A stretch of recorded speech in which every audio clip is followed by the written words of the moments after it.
शाही दस्तरखान के टुकड़े चुनने वाले हम नहीं हैं, इसलिए जो बात करूंगा मैं उम्र कहा करता हूँ कि ये मकतबे इश्क है।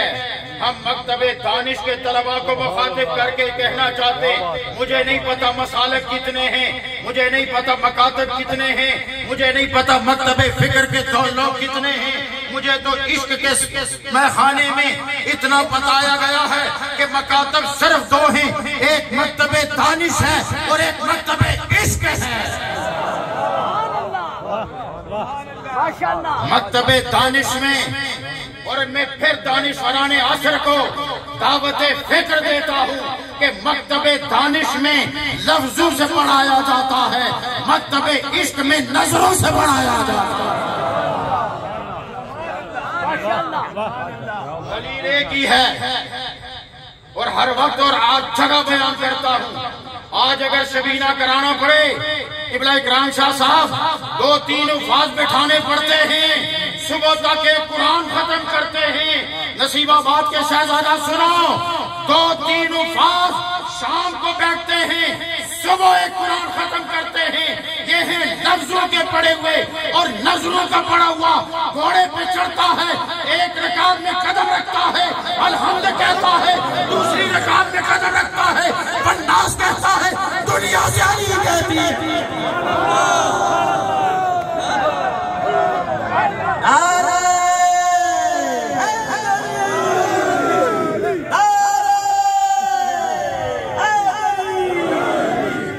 मैं बड़ी पते की बातें सुनाना चाहता हूँ और इंशाल्लाह मैं ये नहीं होंगे हर मकतबे फिक्र का इस फकीर की बात सुने, इसलिए कि दरवेश की नगरी से आया हूँ, लंगर के टुकड़े खाता हूँ, गैरत से बोलता हूँ। मेरे बाप के लंगर के इतने टुकड़े हैं कि कोई खत्म नहीं कर सकता, इसलिए पते की बातें सुनो और पते की बातें सुनाना चाहता हूँ कि मकतबे इश्क और है, मकतबे दानिश और है। इसलिए सुनो, मैं पूरी गुफ्तगू का निचोड़ बयान करके बात आगे चलाना चाहता हूँ। ऐ इश्क तेरे सदके, ऐ इश्क तेरे सदके जलने से छूटे सस्ते, ऐ इश्क तेरे सदके जलने से छूटे सस्ते, वो आग लगाई है जो आग बुझा दे। मैं मकतबे दानिश वालों की दानिश पे हैरान हूँ। जिससे रोशनी फैलती है उसे ही ब्लैक बोर्ड कहते हैं।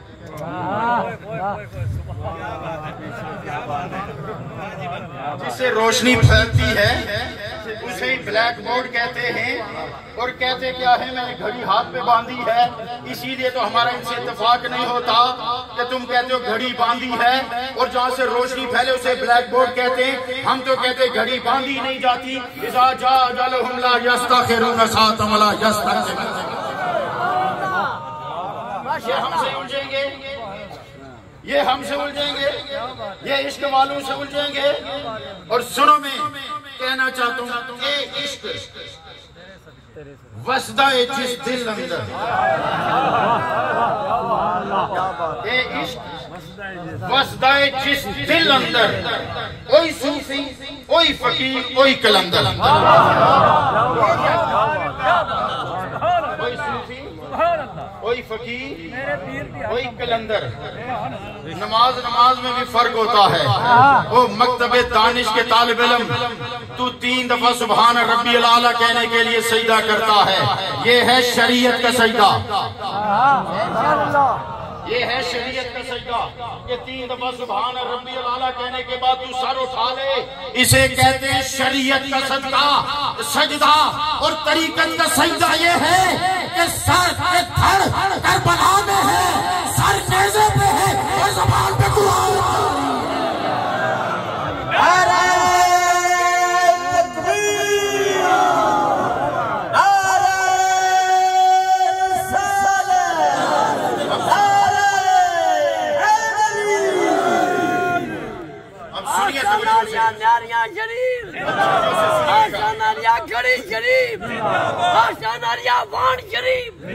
एक बादशाह था ना,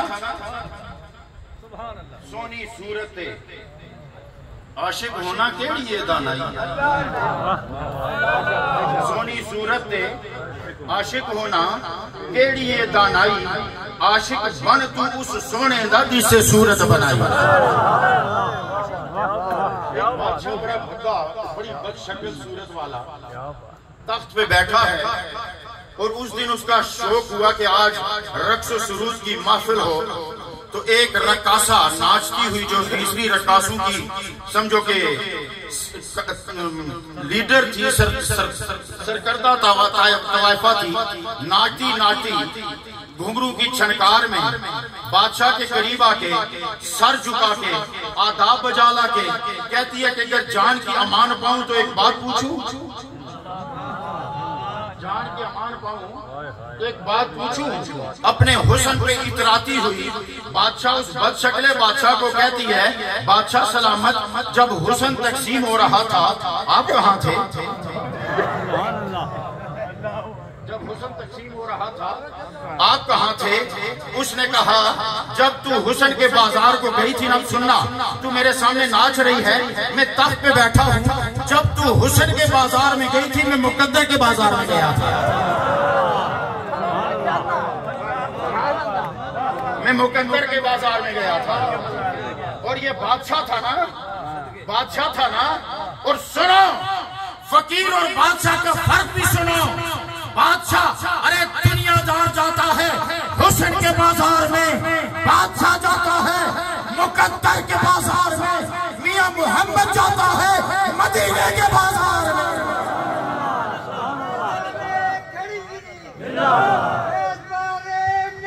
आज पूछो निजामुद्दीन कियानवी से, आज पूछो मेहर अली गौलवी से, आज पूछो बड़ी इमाम से, आज पूछो लाहौर वाले से, आज पूछो बगदाद वाले से, आज पूछो मोइनुद्दीन चिश्ती से किस बाजार में गए थे तो एक ही पता चलेगा कि मदीने वाले के बाजार में गए थे।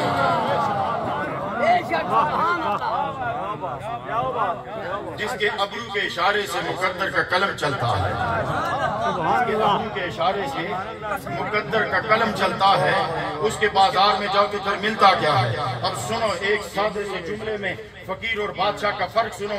मियां मोहम्मद उमर बख्श साहब, ये आपकी मोहब्बत है जो नैरिया शरीफ के फलक बोझ चोटियों से मैं खेल के यहाँ ले आई है। तो सुनिए फकीर के और बादशाह के में बारीक सा फर्क सुनो। सारी उम्र बादशाह की मजलिस में बैठो, बादशाह नहीं बनोगे। आओ फकीर के पास, फकीर फकीर बना देगा। बादशाह की मजलिस में बैठकर कोई बादशाह नहीं बनता। फकीर का कमाल ये है कि जो उसकी मजलिस में आता है उसे वो फकीर बना देता है। अब जो आए मुबारकबाड़ी है उसकी मुख्तसर तफसीर अर्ज करके, क्योंकि कोई लोग कहते जी आयत पढ़ते और फिर बातें इधर उधर की करते, हम बात इधर उधर की नहीं करते, जो करते बड़ी ठोक बजा के करते हैं। इधर उधर की वो करे जिसके अकीदे में शक हो, जिसके अकीदे में शक नहीं है वो इधर की बात भी नहीं करता, उधर की बात भी नहीं करता, यार के दर की बात करता है। वो सिर्फ यार के दर की बात करता है। रब्बे कायनात ने फरमाया वलक़द खलक़नल इंसान मिन सुलालतिन मिन तीन। तवज्जो फरमाइएगा। अब और जितने उलमा तशरीफ फरमा हैं तवज्जो करना कि फकीर की नगरी में कैसे सबक पढ़ाए जाते हैं। हाफिज नासिर साहब तवज्जो करना, वलक़द खलक़नल इंसान मिन सुलालतिन मिन तीन। अल्लाह फरमाता मैंने इंसान को इस तीन का, सुलालतिन मिन तीन का एक माना ये भी है कि बजती मिट्टी। तवज्जो है हज़रत किबला पीर साहब, तवज्जो है बजती मिट्टी से साहब जुल्फ़िकार साहब बजती मिट्टी से बनाया है। उससे पहले जरा एक मजे की बात ही सुनो ना, फिर अगली बात करूंगा। इंसान 4 अनासर से बना है, आग पानी मिट्टी। हज़रत वक्त है जो वक्त नहीं रोना ना चाह जाऊंगा, उनसे मिल के रोना था, बहुत रोना था, उनसे मिलके रोना था, बहुत रोना था। तंग ये वक्त मुलाकात ने रोने न दिया। लिहाजा इंसान 4 अनासर से, तवज्जो कीजिएगा। अब मैं बताना चाहता हूँ कि इन कब्रों में जो लौटे हैं ये जिंदा हैं या मरे हुए हैं, ये साबित है या नहीं। अब ये मैं बताना चाहता हूँ। अब इस तरफ आना चाहता हूँ। इंसान 4 अनासर से बिना बना है, आग पानी मिट्टी हवा। और चाय भी 4 ही अनासर से बनती है, चीनी, चाय, दूध, पानी। चाय, पानी, 4 ही अनासर से चाय बनती है, 4 ही अनासर से इंसान बना। चारों अनासर पानी भी, आजकल तो पानी भी पैसे का है, क्योंकि मोटर चलेगी तो पानी ऊपर आएगा। फिर महीने बाद जिसले बिल आना ना, फिर पता चलने सियासत ने शहजादे कुछ तक हाथ लाई है, कुछ तक हाथ लाई है। सारी आर्मी जिंदाबाद। तो अर्ज ये है कि चाय भी पैसे से, चीनी भी पैसे से, दूध भी पैसे से, पानी भी पैसे से, चारों अनासर इकट्ठे करके एक बर्तन में डाल के चम्मच से हिला के मेहमान के सामने रखो, आधा घंटा इंतजार भी कराओ, पौना घंटा, और वो कहे जी मुझे जल्दी है, आपको जी चाय के बगैर नहीं जा सकते। ये चारों अनासर जब उसके सामने रखोगे, बताओ सच मेहमान खुश होगा कि नाराज होगा? आपने बात पूरी नहीं सुनी। चारों अनासर चैनक में डालकर बर्तन में उसके सामने रख दो, मेहमान खुश नहीं होगा, कहेगा और देसी जी गल करे ना, चटकी में हाफिज नासिर माड़ा ही शागिर्द है, वो आसी एक है कि चोलो बनाई आंदा ही, एक है कि चोलो बनाई आंदा ही। यानी ये क्या बना कर लाए हो? आप कहोगे मैं 4 अनासर इकट्ठे किए। उसने कहा 4 अनासर से चाय नहीं बनती जब तक ये इकट्ठे हो जाए, मगर चाय उस वक्त तक नहीं बनती जब तक ये आग से न गुजरे, जब तक ये आग से न गुजरे। और जो बात करूंगा दलील से करूंगा, जोशे खिताबत में नहीं करूंगा। और मैंने कह दिया अहले इल्म दानिश मेरे जुमले अपने मीज़ान इल्म पर तोलो, मैं ये दौड़े कोई नहीं है। 2 पत्थर अनारा दे दे, पता नहीं किधर गया यारा ले, ये कुछ हमें नहीं आता।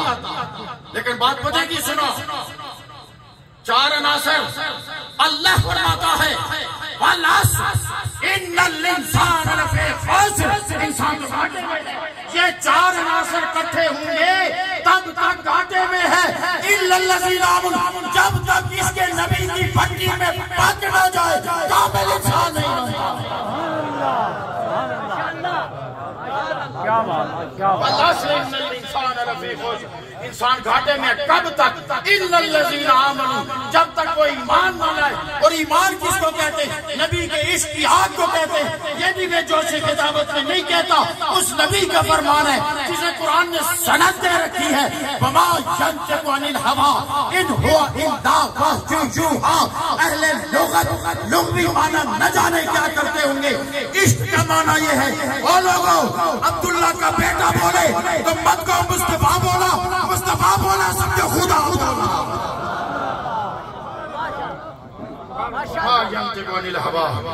इन हुवा इल्ला वह्यु यूहा, मुस्तफा बोला तो समझो खुदा बोला। वो मुस्तफा क्या गया? ला युमिनु अहदुकुम। बड़े से बड़ा शेखुल हदीस क्यों ना हो, बड़े से बड़ा शेखुल कुरान क्यों ना हो, बड़े से बड़ा इल्म का दावेदार क्यों ना हो, बड़े से बड़ा रूहानियत का दावेदार क्यों ना हो, उस वक्त तक वो मोमिन हो ही नहीं सकता जब तक हर चीज से बढ़कर मुझसे मोहब्बत नहीं करेगा। और जब तक मोमिन नहीं होता वो घाटे में है। इसका माना ये हुआ कि 4 अनासर का मजमुआ तो है मगर मोमिन नहीं है, और जब तक मोमिन नहीं है घाटे में है। अब सुनो, अब सुनो, जब मोमिन हो गया तो अब उसे फायदा क्या हुआ? अल्लाह फरमाता है वलक़द खलक़नल इंसान मिन सुलालतिन मिन तीन, कि मैंने इंसान को बजती मिट्टी से बनाया। अब मैं उलमाए किराम के हाथ जोड़कर अर्ज करना चाहता हूँ, जरा मुझे इतना तो बताओ ये मिट्टी बजती का जो है, अब मुझे बताएं हजरत ये मिट्टी बजती कब है? मैंने मिट्टी की मुट्ठी उठाई, एक मुट्ठी मिट्टी उठाई, मिट्टी में दफनाई। क्या बात, क्या बात। एक मुट्ठी मिट्टी उठाई, मिट्टी में दफनाई। एक ठीकरी उठाई, वो भी मिट्टी में दफनाई। ठीकरी भी मिट्टी में दफनाई, मिट्टी भी मिट्टी में दफनाई। 3 दिन बारिश रही, बारिश के बाद थोड़ी सी आग घास उगी, शक्ल सूरत बदल गई मेरे, मगर मैंने निशान लगा रखे थे। नहीं कोई समझ आई? खोल के क्या दूं? कतबे लगा रखे थे। उन भी नहीं समझ आई, तुझे भी नहीं समझ आई, तो फिर सुभान अल्लाह आप ही शामिल हो।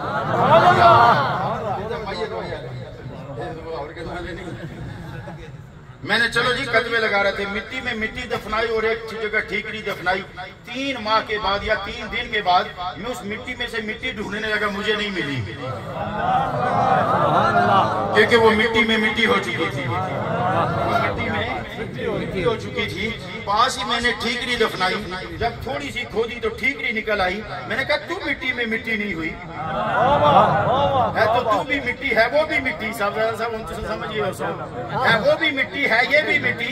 वो मिट्टी में मिट्टी हुई, तू मिट्टी में मिट्टी क्यों नहीं हुई? उसने कहा वो सिर्फ मिट्टी रही, मैं तो आग में रही, मैं तो पकती रही। और जब मैं पकी तो मैंने ठीकरी के साथ ठीकरी खड़काई तो वो बजने लगी। मैंने ईंट के साथ ईंट बजाई तो बजने लगी। जब ईंट के साथ ईंट बजी तो मैं समझ गया ये बजती मिट्टी कौन सी होती है, जो नबी के इश्क में पक के निकली होती है, वो पक्की ईंट होती है। इसकी दलील क्या है? पूछो हजरत आदम से। तौबा नहीं कबूल हो रही थी, जब मोहम्मद रसूलुल्लाह का वास्ता दिया तौबा कबूल हुई। ये आग तो तब की जली हुई है,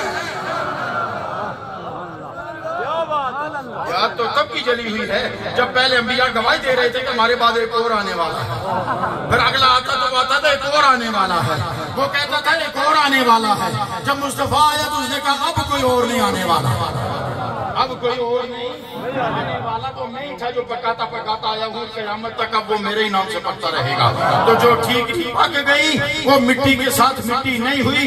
आज भी मियां मोहम्मद और मियां शमसुद्दीन की कब्र खोदो, जो इसके रसूल की भट्टी में पका हुआ है उसी तरह मिलेगा जैसे दफनाया।